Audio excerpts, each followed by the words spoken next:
ultimately, if you're producing all this content, if they're not watching your content, they're watching someone else's.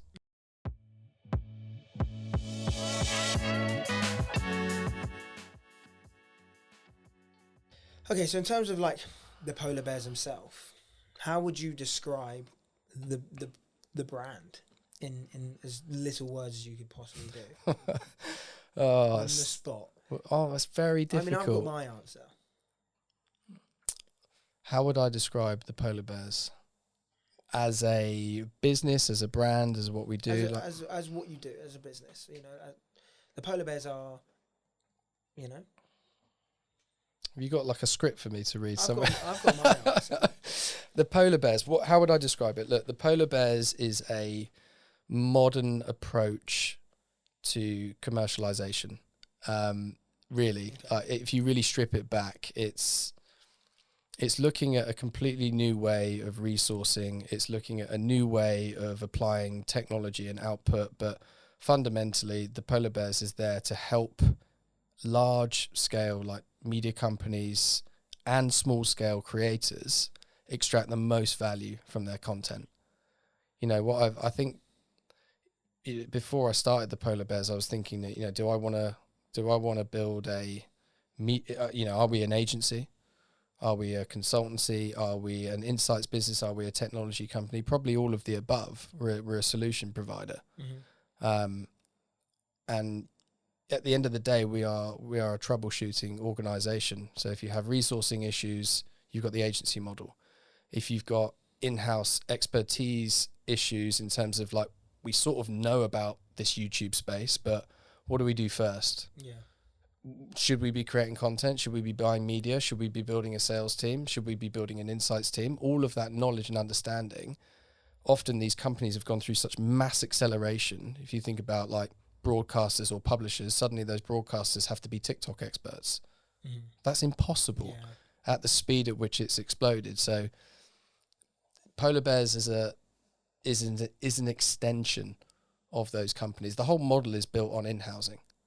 Right, and that is that having that no fear approach where, you know, the traditional model of agencies is you pay for a service and we try and retain you desperately. Mm-hmm. You know, it's coming up to renewals, we've got to get them retained. It's take ownership of that.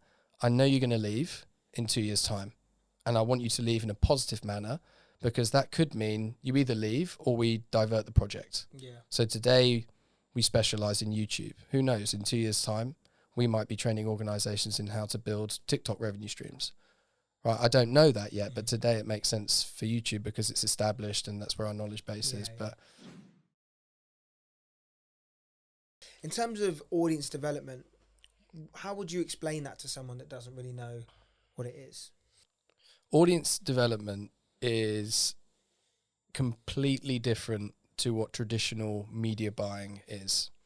And it's why we do it as a specialist service, and why often it isn't possible for traditional agencies to do it. It's not because they don't have the capabilities or the knowledge or the understanding. It's the way that agencies are built to service brands, right? So fundamentally, to understand audience development, you need to understand the other types of media buying, right? So traditionally, you have two types of media buying. You've got brand and you've got performance.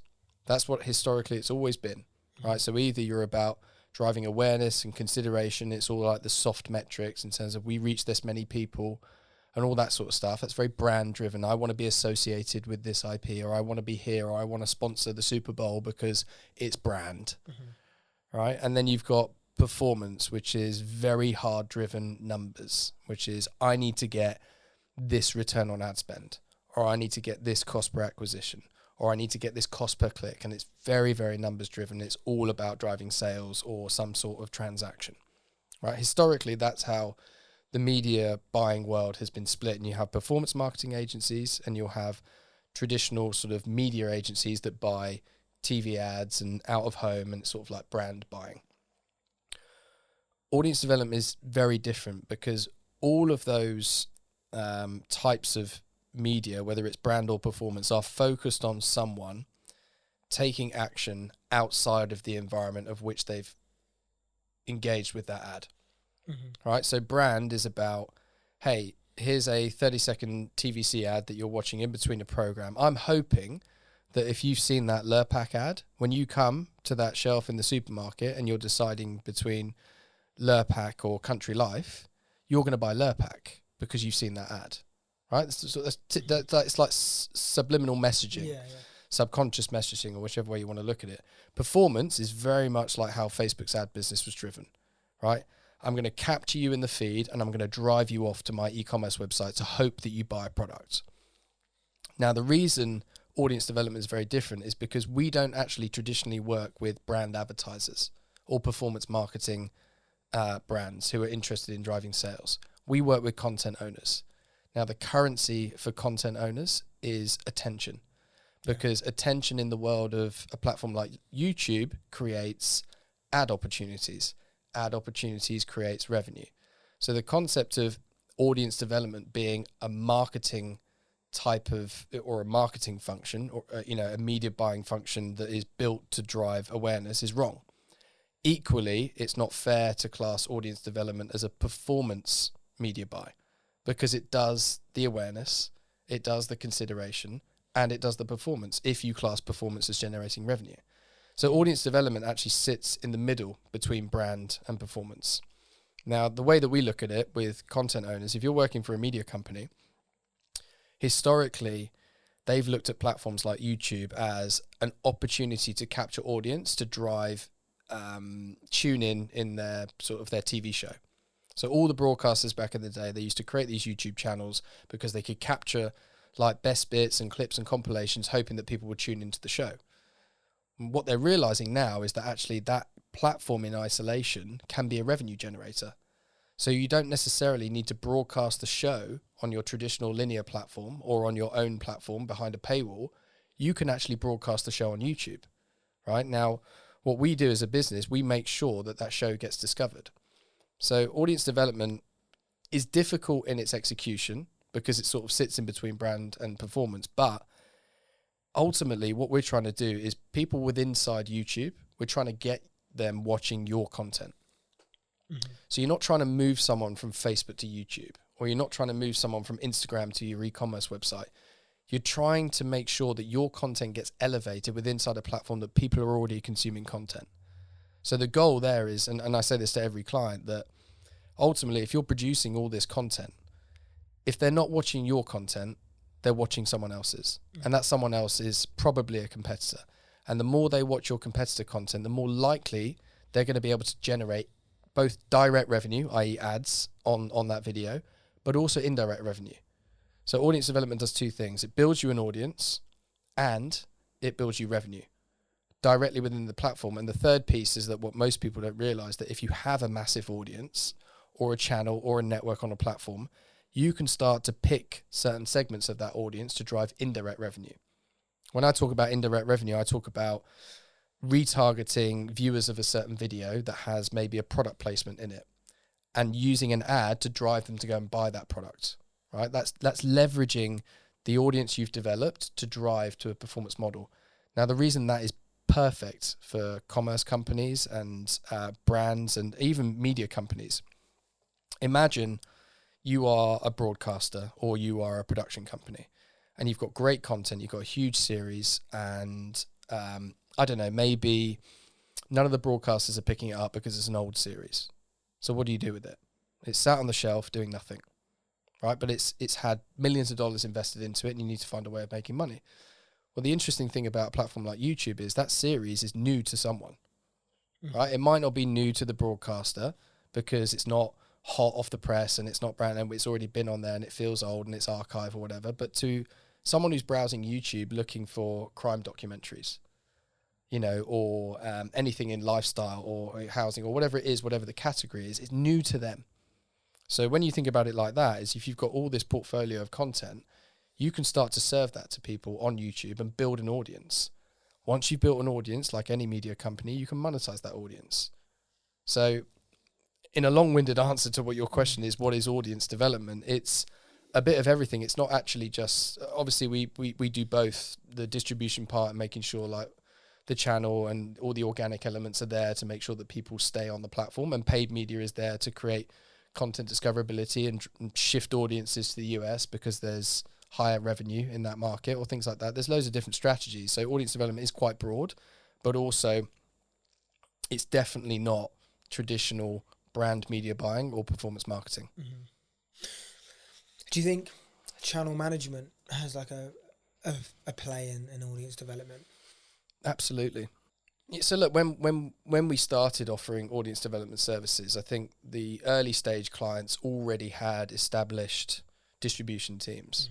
Mm-hmm. So these are teams with massive like channel management, editors, and and things like that. So our job initially was to come in and make sure that the content that they were distributing actually got seen, because it's becoming really tough out there to compete in terms of attention. Because if you think about it, back in the day, if there was 15,000 hours of content uploaded every hour, and today there's something like, 500 hours a minute, I believe.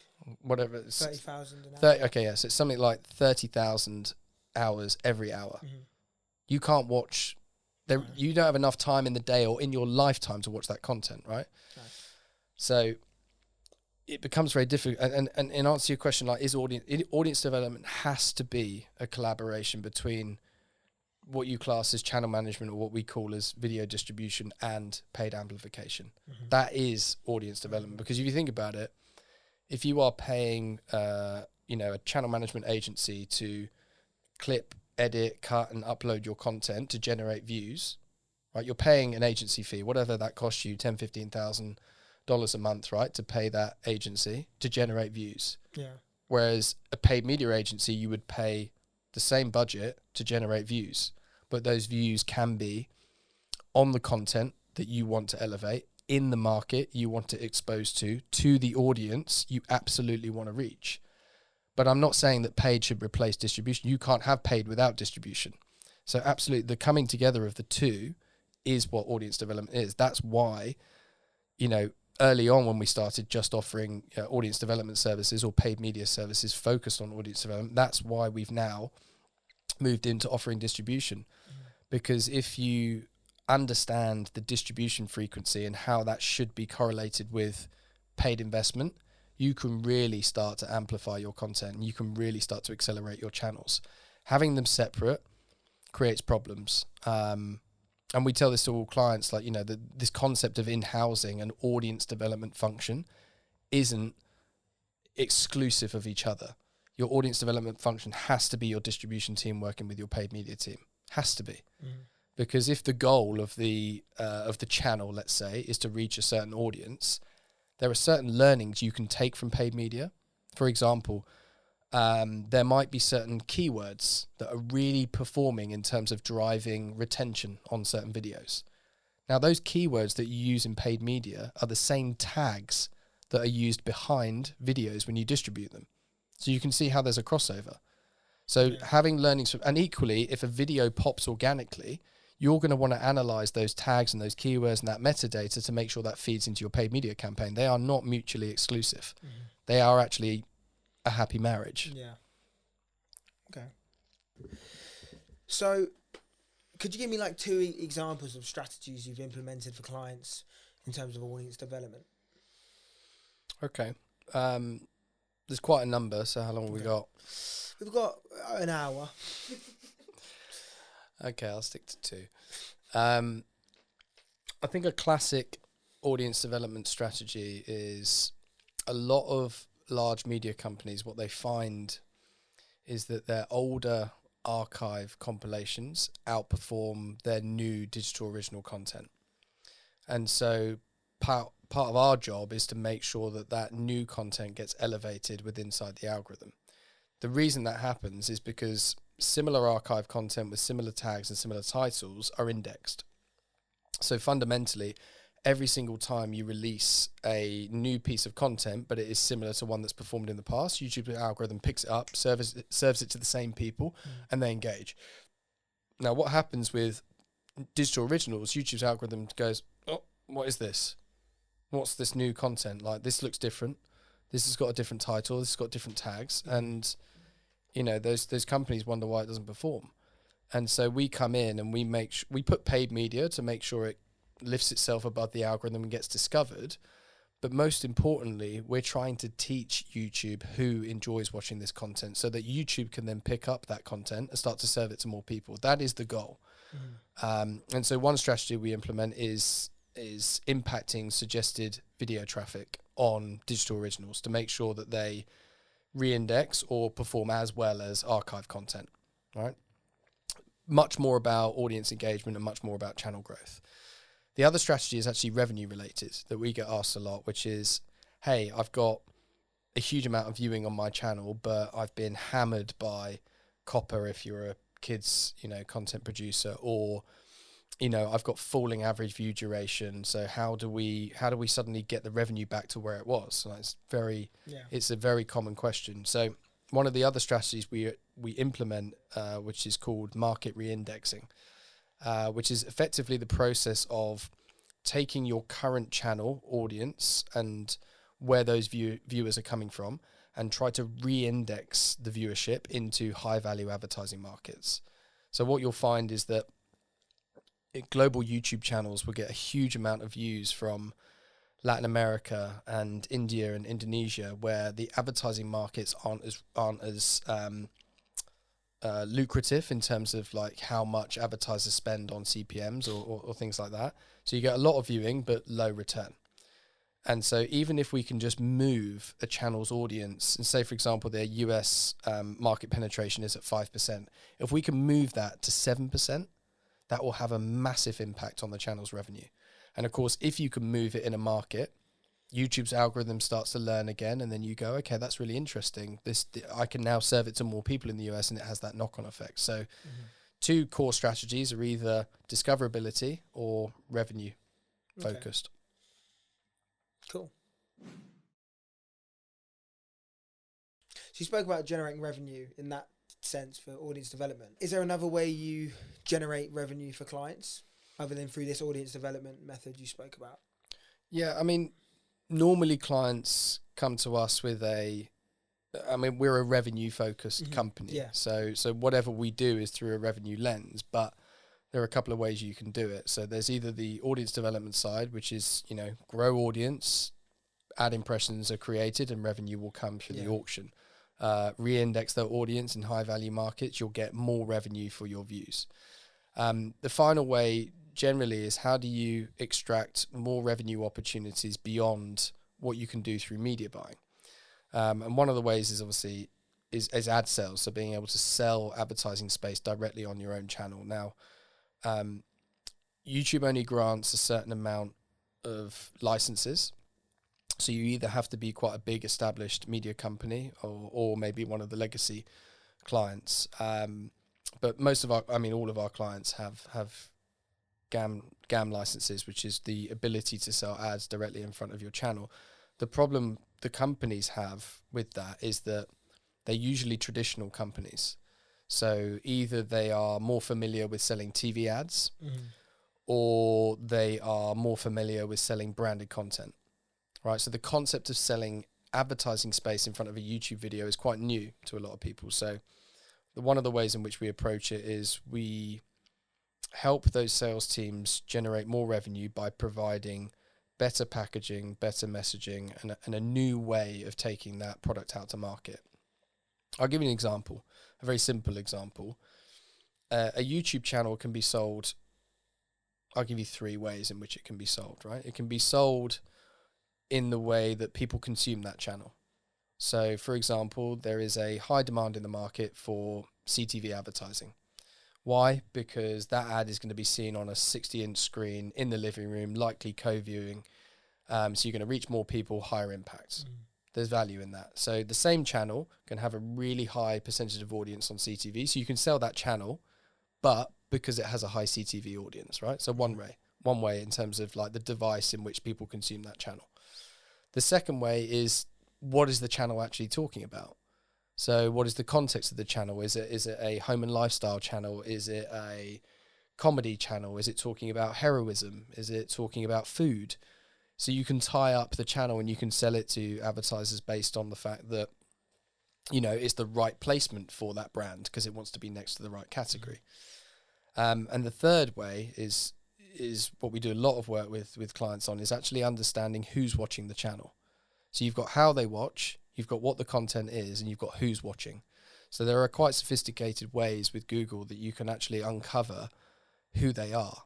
So their interests, their affinities, what they're in market for. You can see all of this, but most of these media companies don't know how to connect the dots. So we come in, we connect the dots, we build the data set, and we take out an offering that can effectively satisfy 3 different types of buyers. So if that channel wasn't on a channel list because it wasn't food, that doesn't mean it can't be sold. It can still be sold because it's got a high CTV audience. Or it might be sold because there's lots of people who are food enthusiasts watching that channel. It just happens to be comedy. So it's completely rethinking the way you're looking at your network from a purely content perspective and just looking at new ways of taking that out to market. So that's one area.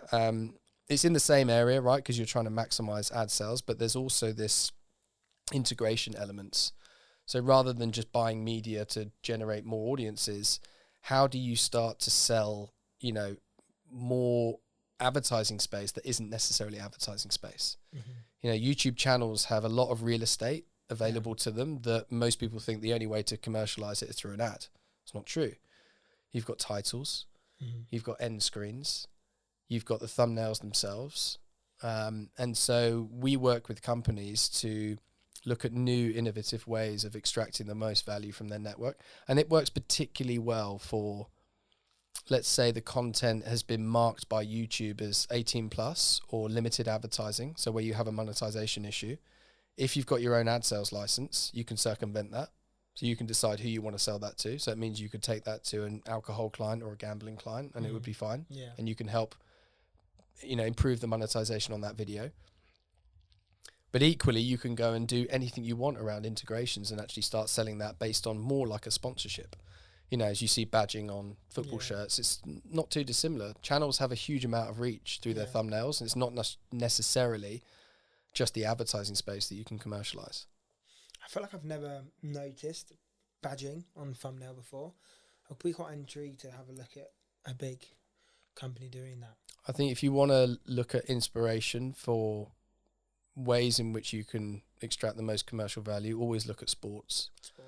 The sports industry is driven by partnerships, but if you look at and I've worked in the past with sporting bodies and helped them do this, but you only need to look at, if you go and log on to one of the big UK broadcasters like Sky Sports, you take notice of who the ad is every time you watch a video, right? You'll notice it's a gambling client. Now, what they've done there is what they'll have done. They'll probably sold 100% sponsorship to that gambling client. So they take ownership. So they'll own all of that sports channel. But also, what if you look out to the US and you look at what the MLS is doing, or you look at any of the big US properties, I mean, they are head and shoulders above us in the UK in terms of extracting commercial value. You'll see the sponsor of the league also embedded in the thumbnail. So you'll often see things like brought to you by sponsor. And it's just a soft association, but it's enough. And you can either do that to generate direct revenue from a new sponsor, or it can be used as a make weight to package and make sure that they are sponsoring your TV broadcast, but you're using YouTube to give them a little bit more. And it's free real estate to you as a content owner, right? YouTube doesn't take a share of that. And it's interesting how few people do that. People are scared that if I put a brand in the thumbnail, my click-through rate's going to go down. What makes you think that? Right, like if someone is interested in that, and I can guarantee you in sports, people are going to watch their favorite highlights. If you want to watch, sports is one of those industries. If you want to watch those highlights, it really doesn't matter what's on that thumbnail. It matters like what that content is. So there are a few industries that do it, but if someone really wants to watch that video, they're not going to not click it because there is a slight thumbnail, but people are quite fearful of that, and I understand it. Yeah, I feel like I could get where they're coming from. But then, like you say, with other things in terms of data, if you have the data on it to prove that might not be the case, then there's no need to even. And I would encourage.